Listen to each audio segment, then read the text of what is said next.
मनुष्य एक सामाजिक प्राणी है जिसने अपनी सामाजिक भौतिक आवश्यकताओं की पूर्ति के लिए समाज का निर्माण किया है। सामाजिक संबंधों की व्यवस्था ही समाज है जिसमें जनरीति, प्रथा, रूढ़ि, नियंत्रण आदि की व्यवस्था होती है। क्योंकि समाज में हर एक प्रकार के मनुष्य हैं जिनकी अलग अलग शारीरिक मानसिक विशेषताएं हैं, इसलिए यह आवश्यक नहीं कि उनमें संयोग ही पाया जाए। एक ओर जहां एक व्यक्ति दूसरे से प्रेम करते हैं, वहीं दूसरे से घृणा भी करते हैं। इस प्रकार प्रेम एवं घृणा के कारण समाज में व्यक्ति के व्यवहार के ढंग, बातचीत के ढंग अलग अलग होते हैं। प्राणी चेतन या अचेतन रूप से अपने जीवन अस्तित्व को बचाने के लिए जो कार्य व्यवहार करता है उसे हम क्रिया कहते हैं। मनुष्य एक जैविक प्राणी है जिसे कुछ जन्मजात शारीरिक मानसिक विशेषताएं प्राप्त होती हैं, जिसके कारण प्रत्येक व्यक्ति के कार्य व्यवहार तथा विचार अलग अलग होते हैं। यही नहीं, हर व्यक्ति की आवश्यकताएं भी अलग अलग होती हैं, क्योंकि सामाजिक परिस्थितियां बदलती रहती हैं। इस प्रकार परिस्थितियां, आवश्यकता, विचार एवं दृष्टिकोण के कारण भिन्न भिन्न प्रकार की सामाजिक अंतःक्रिया पाई जाती है, जिन्हें ही सामाजिक अंतःक्रिया का स्वरूप कहते हैं।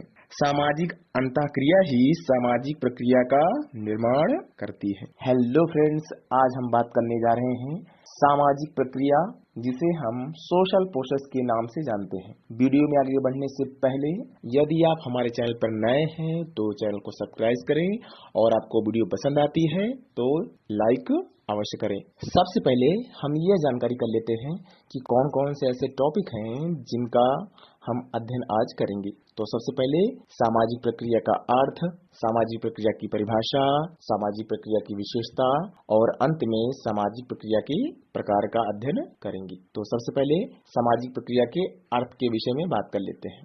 मनुष्य एक सामाजिक प्राणी होता है जिसने अपनी सामाजिक भौतिक आवश्यकताओं की पूर्ति के लिए समाज का निर्माण किया है। व्यक्ति समाज में रहकर ही अपनी आवश्यकताओं की पूर्ति के लिए दूसरे के साथ क्रियाएं करता है, और इन्हीं क्रियाओं को हम अंतःक्रिया के नाम से जानते हैं। समाजशास्त्रीय साहित्य में सामाजिक क्रिया, जिससे मनुष्य अपनी आवश्यकताओं की पूर्ति के लिए एक दूसरे से बातचीत करते हुए संबंध स्थापित करता है। वार्तालाप के दौरान एक दूसरे की बात दोनों को प्रभावित करती है, जिनके अनुसार किए हुए कार्य को ही अंतःक्रिया कहा जाता है, और इन्हीं अंतःक्रियाओं के विभिन्न स्वरूपों को ही हम सामाजिक प्रक्रिया कहते हैं। दूसरे शब्दों में हम इसे समझे तो सामाजिक संबंधों में होने वाले निरंतर परिवर्तन को सामाजिक प्रक्रिया के नाम से जाना जाता है। चूँकि ये संबंध तीन प्रकार के होते हैं। पहला, व्यक्ति और व्यक्ति के बीच संबंध। दूसरा, समूह और समूह के बीच संबंध। तीसरा, व्यक्ति और समूह के बीच संबंध। चूँकि सामाजिक प्रक्रिया का निर्माण मुख्य रूप से तीन तत्वों से होता है, जिनमें सामाजिक संबंध, परिवर्तनशीलता और निरंतरता की विशेषताएं पाई जाती हैं, और इन्हीं सामाजिक प्रक्रियाओं के कारण संबंध परिवर्तित होते हैं। परिवर्तित संबंधों की यह विशेषताएं होती है कि उनमें निरंतरता पाई जाती है, और इस प्रकार जिस विधि से व्यक्ति सामाजिक जीवन का अंग बनता है उसे ही सामाजिक प्रक्रिया कहा जाता है। सामाजिक प्रक्रिया को पारिभाषिक ढंग से समझे तो बीसेंज के अनुसार परस्पर संबंधों क्रिया के विभिन्न स्वरूपों को ही सामाजिक प्रक्रिया कहते हैं। इस प्रकार बीसेंज ने बताया कि सामाजिक संबंधों की व्यवस्था को समाज कहते हैं, जिनका निर्माण परिस्थिति जन्य आवश्यकताओं से हुआ करता है। क्योंकि परिस्थितियां परिवर्तनशील होती हैं, इसीलिए संबंधों का स्वरूप भी परिवर्तित होता रहता है। इस प्रकार प्रक्रिया का संबंध परिवर्तन व सामाजिक अंतःक्रिया के स्वरूप से ही होता है, जिसका निर्माण आवश्यकताओं के द्वारा हुआ है। पार्क और बर्गेस के अनुसार सामाजिक प्रक्रिया से अर्थ उन समस्त परिवर्तनों से है जो समूह के जीवन में परिवर्तन माने जाते हैं। इस प्रकार पार्क और बर्गेस ने बताया कि सामाजिक प्रक्रिया का संबंध प्रत्येक उस परिवर्तन से है जो एक समूह के जीवन में निरंतर पाया जाता है। इसी प्रकार से वानविच के अनुसार सामाजिक प्रक्रिया सामाजिक संबंध का परिवर्तनशील पहलू है। इस प्रकार वानविच के अनुसार सामाजिक प्रक्रिया का संबंध परिवर्तन एवं निरंतरता से है। सामाजिक साधनों का मूल आधार व्यक्ति की आवश्यकताएं हैं जिनकी पूर्ति के लिए उसने सामाजिक नियंत्रण को स्वीकार किया है। आवश्यकताओं का निर्माण परिस्थितियों से होता है जो निरंतर परिवर्तनशील है। इसीलिए परिवर्तन की निरंतरता को ही सामाजिक प्रक्रिया कहा जाता है।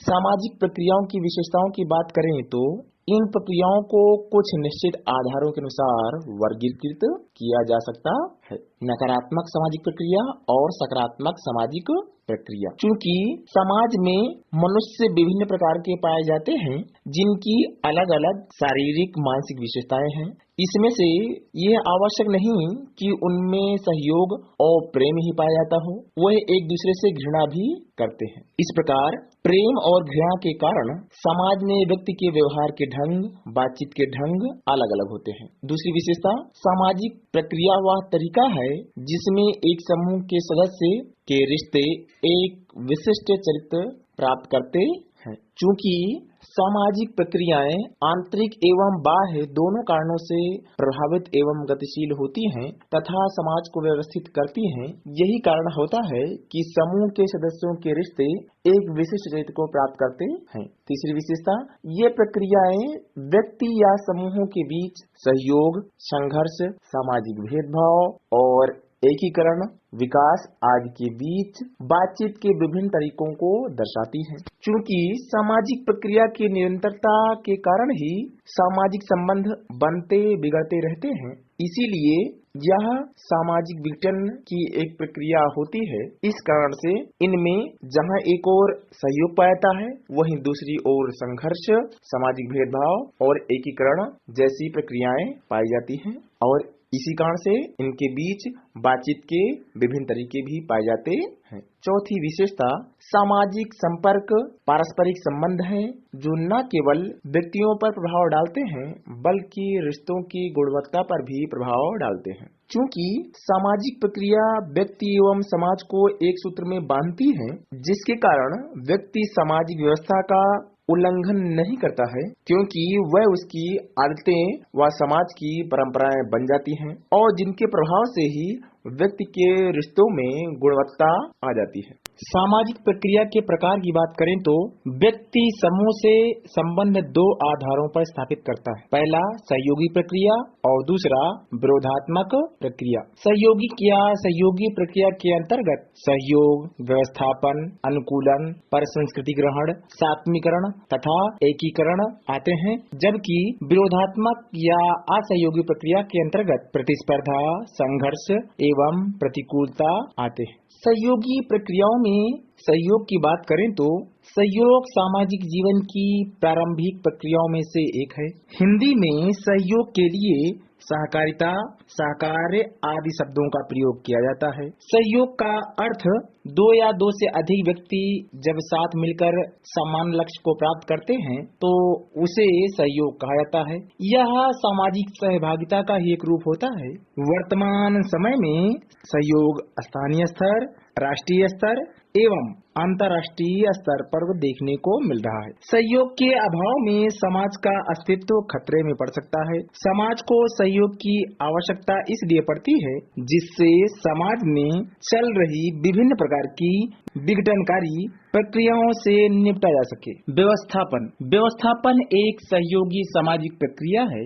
मानव के मन में प्रेम और द्वेष जैसी भावनाएं सदैव रहती हैं। जहां प्रेम की भावना सहयोग को विकसित करती है, वहीं द्वेष की भावना समूह में संघर्ष को जन्म देती है, क्योंकि व्यक्ति जैसा विचार करता है वैसी अंतःक्रिया भी होती है। लेकिन सदैव एक जैसी स्थिति नहीं होती। यदि संघर्ष की स्थिति निर्मित भी होती है तो उसे टालने का प्रयास किया जाता है, क्योंकि सामाजिक जीवन संघर्ष से नहीं सहयोग के माध्यम से चलता है। संघर्ष की परिस्थिति को टालकर सहयोग की दिशा में आगे बढ़ना व्यवस्थापन प्रक्रिया का अभिलक्षण है। फीचर के शब्दों में व्यवस्थापन सामाजिक प्रक्रिया के उस स्वरूप के रूप में परिभाषित किया जा सकता है जिसमें दो या अधिक व्यक्ति या समूह संघर्ष को रोकने, कम करने या समाप्त करने के लिए अंतःक्रिया करते हैं। इस प्रकार जब दो से अधिक व्यक्ति या समूह संघर्ष रोकने या उसे समाप्त करने के लिए अंतःक्रिया करते हैं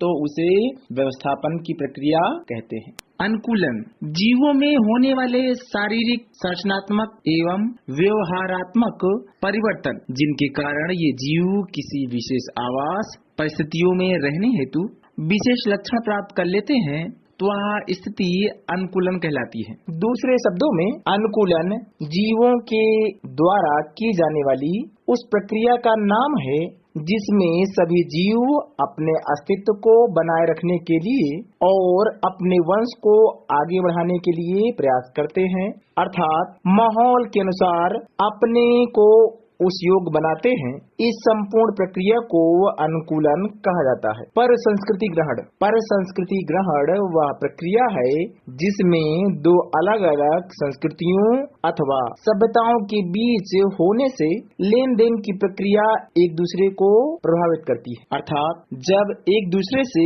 अलग संस्कृति वाले समूह आपस में संबंधित होते हैं तो उनके विभिन्न सांस्कृतिक लक्षण एक दूसरे को आकृष्ट करने लगते हैं। परिणाम स्वरूप एक या एक से अधिक समूहों के द्वारा पारस्परिक रूप से सांस्कृतिक विशेषताओं को धारण करने की क्रिया प्रारंभ हो जाती है। अतः संक्षेप में इस तरीके को हम परसंस्कृति ग्रहण कहते हैं। सात्मीकरण से अभिप्राय किसी गुण अथवा विशेषता को अपने में आत्मसात कर लेना अथवा अपने व्यक्तित्व से मिला लेना होता है। समाजशास्त्रीय दृष्टिकोण से यह एक ऐसी प्रक्रिया है जिसमें एक समूह दूसरे समूह के सामाजिक सांस्कृतिक तत्वों, रीति रिवाज, पहनावा, मनोभाव, खान पान आदि को इस सीमा तक स्वीकार कर लेता है कि उस समय दोनों में कोई अंतर स्पष्ट नहीं किया जा सकता। एकीकरण एक ऐसी प्रक्रिया जिसमें समाज की विभिन्न इकाइयां एकताबद्ध होती हैं, अर्थात एक दूसरे के साथ मिलकर एक सूत्र में बन जाती हैं, तो उसे एकीकरण कहा जाता है। अर्थात एकीकरण वह प्रक्रिया है जिससे एक समाज के प्रत्येक समूहों के मध्य मनोभावों, संवेगों और व्यवहारों में सामंजस्य की स्थिति स्पष्ट हो जाती है। जैसे हमारे समाज में कुछ व्यापक लक्ष्यों के प्रति सभी समूह हिंदू, मुस्लिम, सिख, ईसाई आदि के मध्य समान भावनाएं और प्रेरणाएं स्थापित हो जाएं, तो यह प्रक्रिया एकीकरण की प्रक्रिया कहलाती है। दूसरे शब्दों में एकीकरण का आशय उन बंधनों से है जो समूहों और व्यक्तियों को परस्पर जोड़ते हैं। प्रतिस्पर्धा या